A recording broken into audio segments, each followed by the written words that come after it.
안녕하세요. 저는 이제 결혼 15년 차가 된 40대 후반의 여자입니다. 여러분들은 운명이라는 게 실제로 존재한다고 생각하시나요? 보통 하늘이 맺어준 인연을 운명이라고 하잖아요. 저는 처음엔 이 세상에 운명이 어디 있냐고 다 내가 하기 나름이라고 생각했던 사람이었어요. 하지만 살다 보니 정말 사람마다 운명이라는 게 존재하는 것 같더라고요. 제가 여러분들께 들려드릴 사연은 앞에 계속 언급된 운명에 관한 이야기입니다. 남편과 저의 나이 차이는 궁합도 안 본다는 4살 차이예요. 제가 고등학교 3학년 되던 무렵에 친구들과 놀고 싶은데 부모님께 받던 용돈이 턱없이 부족해서 정말 잠깐 아르바이트를 한 적이 한 번 있었거든요. 대학로에 있던 조그만 토스트 가게였는데 저보다 먼저 들어와서 일하던 남자 직원이 있었어요. 거기서 같이 아르바이트를 하면서 서로 의지하다 사귀기 시작했고 이렇게 결혼까지 하게 되었네요. 지금은 남편과 결혼해서 시댁 식구들과 아무 탈 없이 잘 살고 있지만 저희가 결혼하기까지의 과정이 정말 순탄치 않았어요. 그 이유는 저희 남편 집안에서 저와 남편의 결혼을 엄청 반대했었거든요. 남편의 집안은 사업을 해서 부유했지만 저희 집안은 게스트하우스를 운영하는 평범한 집안이었어요. 아무래도 저희 집안이 훨씬 기우니까 시댁 식구들은 급이 맞는 집안과 결혼시키고 싶어 하셨죠. 본인들 사업에 저희 집안은 별 도움이 되지 않는다고 생각하신 것 같았어요. 저는 대기업까지는 아니더라도 나름 유명한 기업에 연봉도 남부럽지 않았습니다. 그리고 이제 막 떠오르기 시작한 기업이라 다들 저희 회사에 오려고 난리도 아니었고요. 하지만 제가 어디서 무슨 일을 하고 연봉이 얼마나 되든 집안이 부유하지 않다는 이유로 시댁에서 무시를 좀 많이 당했었어요. 저도 자존심이 많이 상하긴 했었지만 남편 집안은 그만큼 많이 부유한 편이긴 했어요. 가끔 TV에 나오는 대기업 회장이 지금 저희 시아버지시니까요. 그래서 기업 운영에 도움이 될 만한 탄탄한 집안의 며느리를 드리고 싶으셨겠죠. 저같이 평범한 집안이 어떻게 아버님 사업을 도와드릴 수 있겠어요? 당장 저희 먹고 살기도 바쁠 텐데 말이에요. 처음 남편의 집에 인사드리러 갔을 때 느꼈던 그 싸늘한 공기는 아직도 잊지 못해요. 분명 당시에 밖에 꽃이 피고 많이 따뜻해진 봄이었는데 체감상 겨울 한파보다 더 추웠던 것 같아요. 누가 봐도 전혀 반기지 않는다는 표정으로 저를 쳐다보던 6개의 눈들이 있었죠. 시아버지, 시어머니, 그리고 신우까지 남편을 제외하고 단 한 명도 저를 반기지 않으셨어요. 앉으라는 얘기도 안 하시길래 눈치를 보면서 겨우 남편과 같이 앉았던 기억이 있어요. 정말 우리 아들이랑 결혼할 생각으로 만나고 있는 거니? 우리 집안이 어떤 집안인지 알고 팔자 한번 고쳐보려고 이러는 거야? 엄마, 무슨 말을 그렇게 해?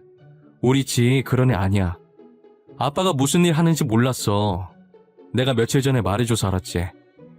아가씨한테는 정말 미안하지만 단도직입적으로 말할게요.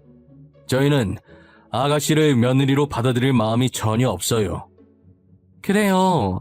이미 저희 동생 짝으로 생각해둔 사람 따로 있으니까 그냥 포기해요.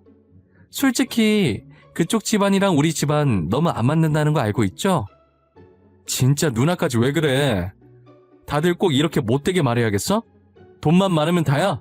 인성들이 왜 그 모양이야? 그리고 누구 마음대로 내 짝을 정해? 결혼이 애들 소꿉장난도 아니고 말이야. 집안의 여자가 잘못 들이면 망한다는 말도 모르니? 다 널 위해서, 그리고 우리 집안을 위해서 이러는 거잖아. 나 결혼은 사랑하는 사람이랑 하고 싶어. 왜 내 의견은 존중을 안 해줘? 이렇게 팔리듯 사랑도 없이 집안에서 정해준 사람이랑 결혼하고 싶지 않다고. 야, 그러면 우리가 정해준 사람 만나서 사랑을 나누면 되는 거 아니야? 자주 만나다 보면 정들어서 호감 생기게 되겠지. 안 그래? 그래? 그럼 누나나 그렇게 결혼하던가. 엄마 아빠가 정해준 남자 만나서 결혼하라고. 돈 많다고 배불뚝 튀어나온 아저씨랑 결혼하라고 하면 안 할 거잖아. 인사하러 간 자리였는데 저는 안중에도 없고 시댁 식구들끼리 싸우고 난리가 났더라고요. 저는 그 광경을 보면서 이러지도 못하고 저러지도 못하고 가시방석에 앉아 눈치만 보고 있었어요. 시간이 지나면 지날수록 여기는 제가 있을 곳이 아니라는 판단이 들어서 먼저 일어나 보겠다고 죄송하다고 하고 시댁을 도망치듯 나왔어요. 저한테 처한 현실이 정말 믿기지 않았고 마음이 많이 심란하더라고요. 부모님께서 아시면 속상해하실까봐 인사 잘하고 왔다고 애써 웃으면서 집에 들어오긴 했지만 제 방에 들어와서 침대에 누워 가만히 천장을 바라보는데 어딘가 허한 기분이 들더라고요. 가슴 한가운데 커다란 구멍이 난 느낌이었어요. 그렇지만 당시엔 제가 남편을 너무 사랑했기에 헤어지는 건 정말 상상조차 하기 싫었어요. 혹시나 울음이 거실로 새어나갈까 베개에 얼굴을 받고 엉엉 울었던 것 같아요. 다음날 부은 눈으로 방을 나왔을 때 제 눈을 보고 놀라신 부모님께 슬픈 영화 보고 잤다고 대충 거짓말치고 그 자리를 피했던 기억도 있어요. 제가 회사에서 퇴근을 하려는데 회사 앞에 낯익은 실루엣이 보이는 거예요. 가까이 가보니 시어머니가 저를 기다린다고 서 계시더라고요. 근처 카페에 얘기할 수 없냐길래 알았다고 하고 카페로 모셨어요. 저번엔 너무 무례했던 것 같아 미안하구나. 하지만 우리 기원이는 결혼할 짝이 따로 있어. 그러니 이렇게 정중히 부탁하마. 제발 기원이랑 헤어져 주겠니? 어머님, 이렇게 헤어져 달라고 부탁하는 것도 무례한 행동이에요. 저 기원 오빠랑 헤어질 수 없어요. 정말 죄송해요. 혹시 돈 때문에 결혼하려고 하는 거니? 그런 이유라면 내가 줄게. 얼마나 주면 기원이랑 헤어져 줄 거니? 응? 나한테 말만 해. 돈 줄게. 말만 하라고요? 제가 얼마나 부를 줄 알고 이러시는 거예요? 강남에 건물 하나 달라고 하면 주실 수 있으세요? 회사 하나 차려달라고 하면 차려주실 수 있으세요? 앙큼한 기집애. 저번에 집에 왔을 땐 아무 말도 못하더니 기원이 앞이라고 고상한 척 일부러 입 다물고 있었던 거야? 어머님, 저는 어머님께서 얼마나 주시든 오빠랑 헤어질 마음이 없어요. 돈만 많으면 다예요? 어딜 가시든 사람을 이런 식으로 대하지 마세요. 나중에 다시 다 돌려받아요. 시어머니께서는 지치지도 않는지 며칠 동안 쉬지 않고 저를 찾아와 헤어져 달라고 부탁하더라고요. 한 번은 봉투가 터질 만큼 돈을 꽉 채워서 저한테 내미시는 거예요.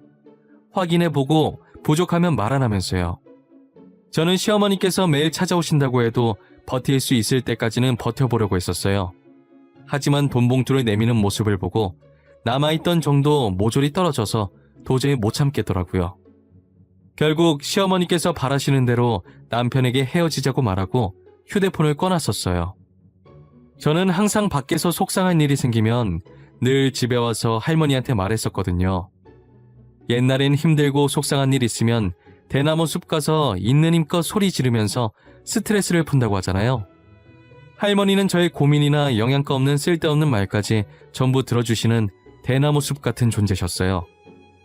제가 무슨 말을 꺼내든 무조건 제 편을 들어주시고 조언도 아낌없이 해주셨거든요. 그리고 할머니도 제가 이러쿵저러쿵 있었던 일을 본인에게 얘기하는 걸 좋아하셨어요. 할머니랑 함께 있는 순간엔 정말 아무 걱정이 없어지고 마음이 엄청 편안했어요. 사실 몇 년 전까진 할머니보단 할아버지와 더 친해서 할아버지가 제 대나무 숲이셨어요. 그래서 제가 할아버지한테 쪼르르 가서 말하면 할머니가 질투를 하시곤 했어요. 자신도 귀여운 손녀의 투정이 듣고 싶다면서 할아버지한테만 말한다고 많이 서운해하셨죠.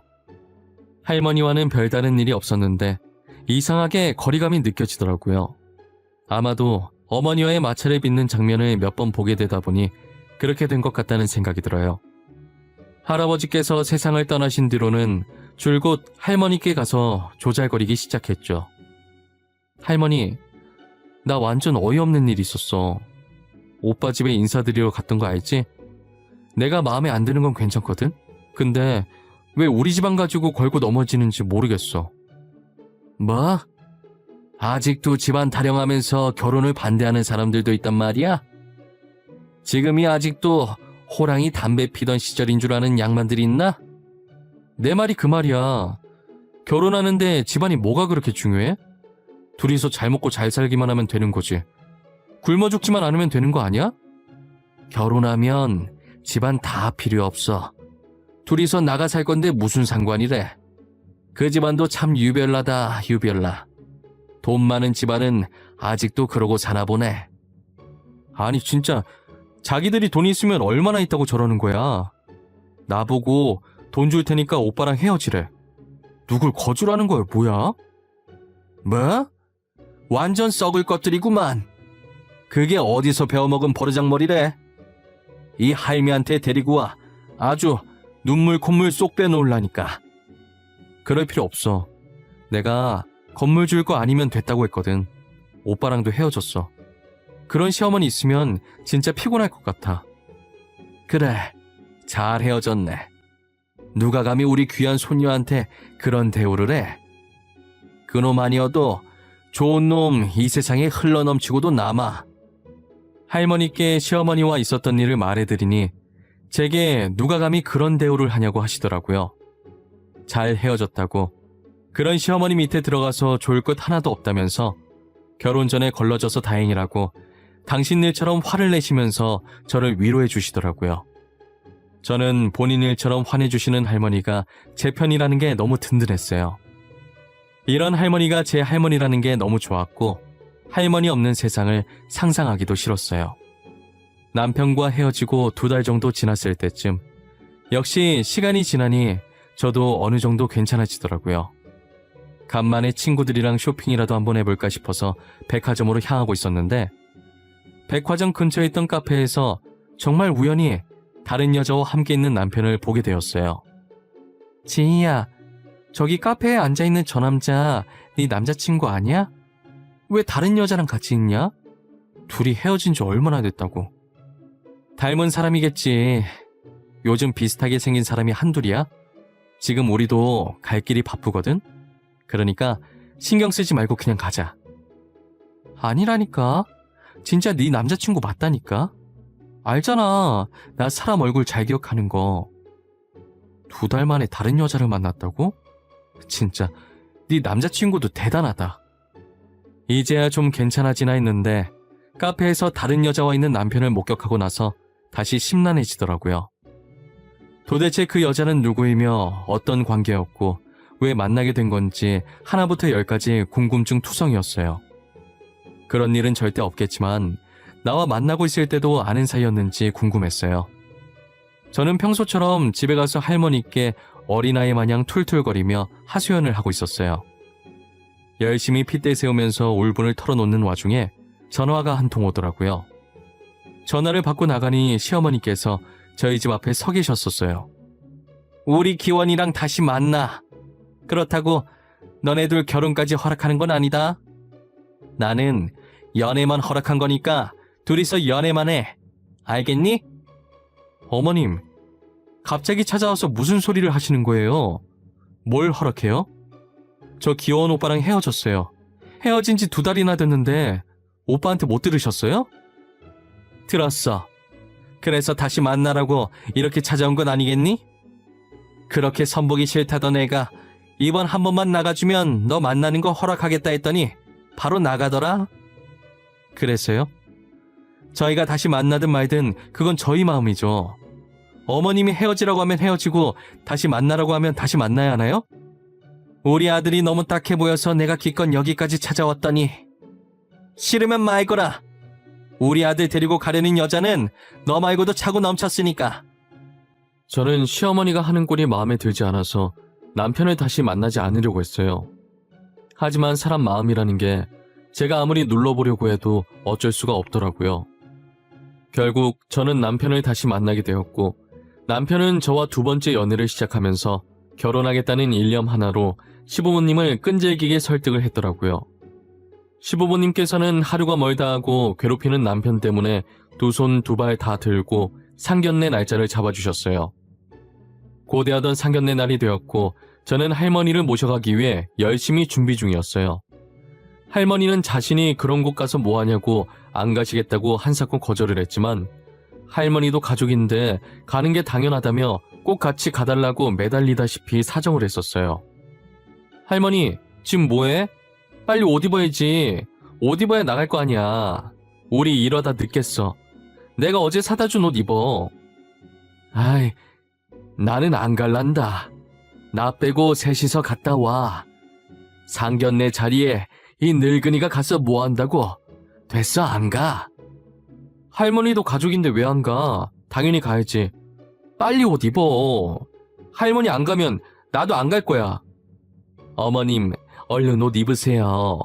지 똥꼬집 아시잖아요. 그리고 지 말 틀린 것도 없어요. 어머님도 가족인데 같이 가야죠. 애미, 너까지 진짜 왜 그러냐? 나는 정말 그런 자리 부담스러워. 그쪽 식구도 내가 가면 부담스러울 건데 괜히 나 때문에 분위기 망치기 싫다. 됐어. 할머니 안 간다니까 나도 안 가. 몰라. 할머니 간다고 할 때까지 안 갈 거야. 손녀딸 파혼당하는 거 보고 싶으면 계속 그러고 있던지 해. 양가 부모가 만나는 자리인데 괜히 조모까지 껴서 폐만 끼치게 될까 걱정을 하시더라고요. 저는 그런 걱정 하지도 말라면서 할머니 옷을 입히고 그대로 아버지 차에 태웠어요. 약속 시간보다 일찍 상견례 장소에 갔는데 시댁 식구들이 저희보다 먼저 도착해 안에 들어가 계시더라고요. 저희 부모님은 룸 문을 열고 기다리게 해서 죄송하다고 시부모님께 고개 숙이며 말씀하고 계셨고, 저는 뒤에서 거동이 살짝 불편하신 할머니를 챙기고 있었어요.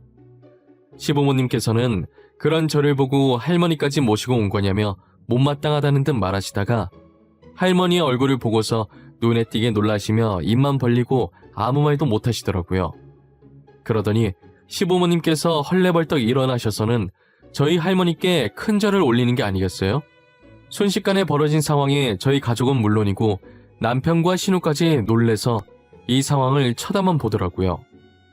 알고 보니 시부모님께서 남편과 신우가 어릴 때 시아버님이 하시던 사업이 망해서 오갈 곳이 없었는데 친척들도 외면한 시부모님을 저희 할머니 할아버지께서 걷어주셨다고 하더라고요.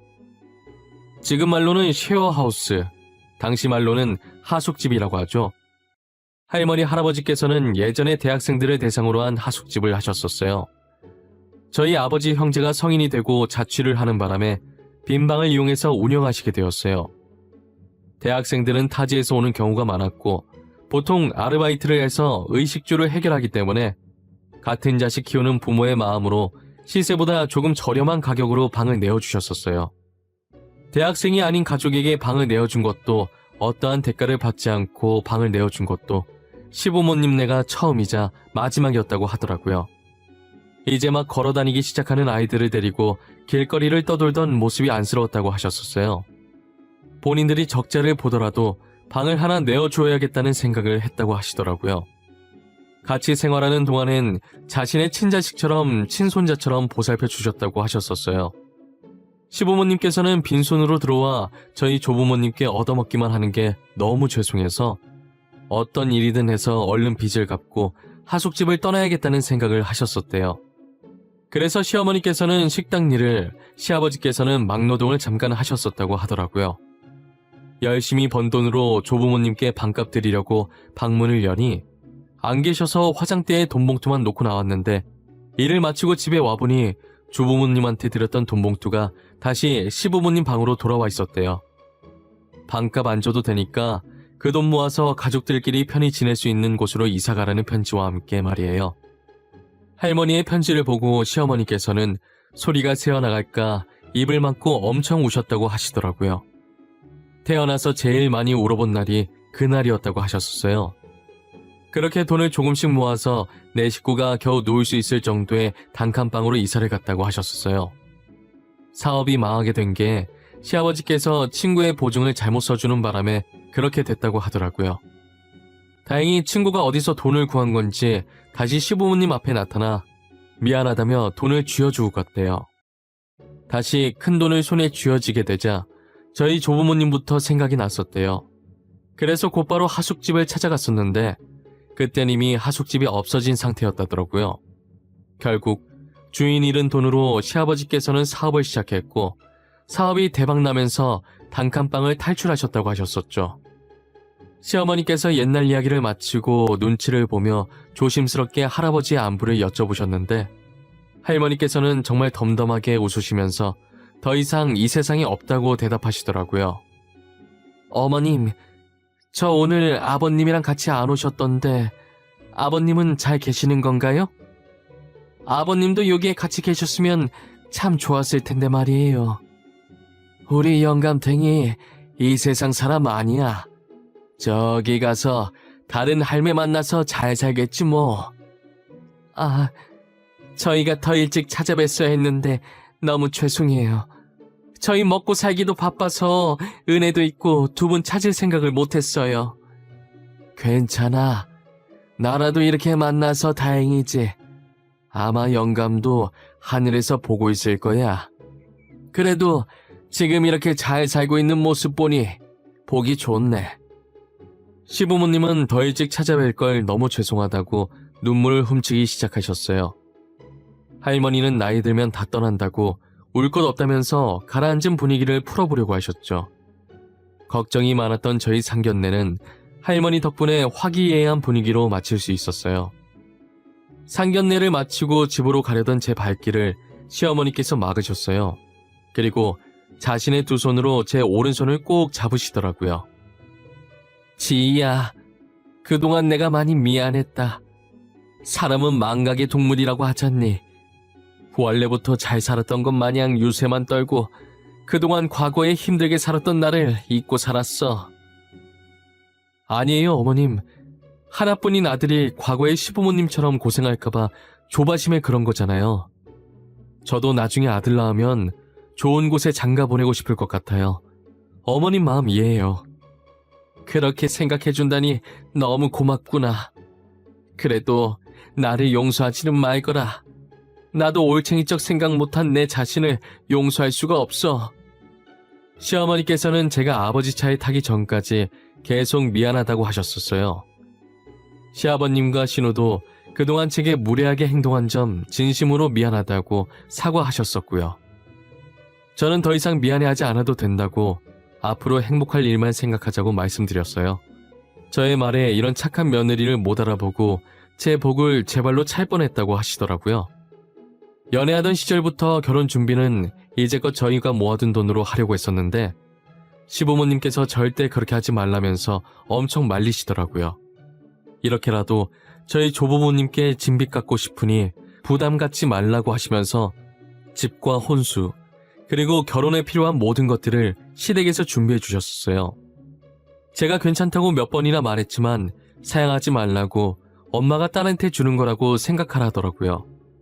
저는 결혼할 때 정말 몸만 들어갔다고 해도 과언이 아니었어요. 남편과 결혼하고 보니 저희 시부모님은 너무나도 좋으신 분들이셨어요.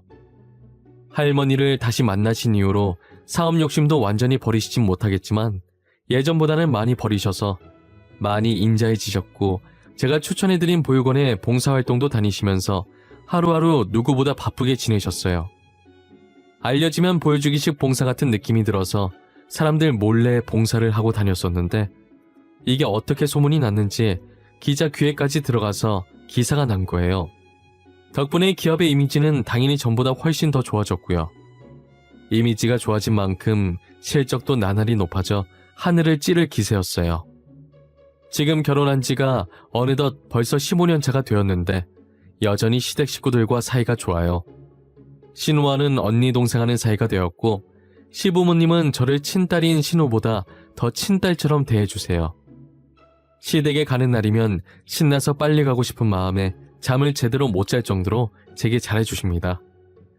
남편과 싸울 때면 시댁 식구들이 전부 제 편을 들고 있으니 남편이 질투를 할 때도 있어요. 그 모습이 어찌나 귀엽던지 일부러 별것 아닌 일에도 시댁 식구들한테 이루고 싶더라니까요. 그리고 저희 친정 식구와 시댁 식구는 저희가 결혼하고 시간 나는 대로 정기적인 모임을 하고 있었어요. 가족들이 다 같이 모이면 예전 할머니 할아버지와 있었던 일을 회상하시곤 하셨었어요. 서랍 어딘가에 있던 앨범을 꺼내서 보면 하숙집 앞에서 저희 조부모님과 찍은 사진들도 있더라고요. 사진을 하나하나 꺼내면서 하숙집 시절 얘기를 하는데 계속 들어도 질리지가 않았어요.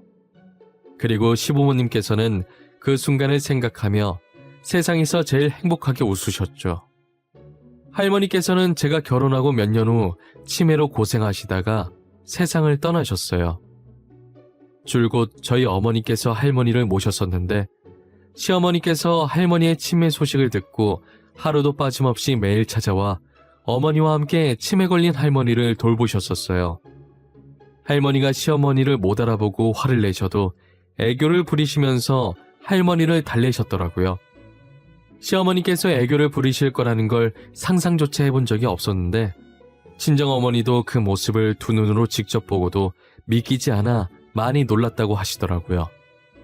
할머니가 세상을 떠나시던 날 시부모님께서 저희 부모님보다 더 많이 오셨어요. 아마 장례식장에 오신 분들 중에서 제일 많이 오셨지 않았을까 싶어요.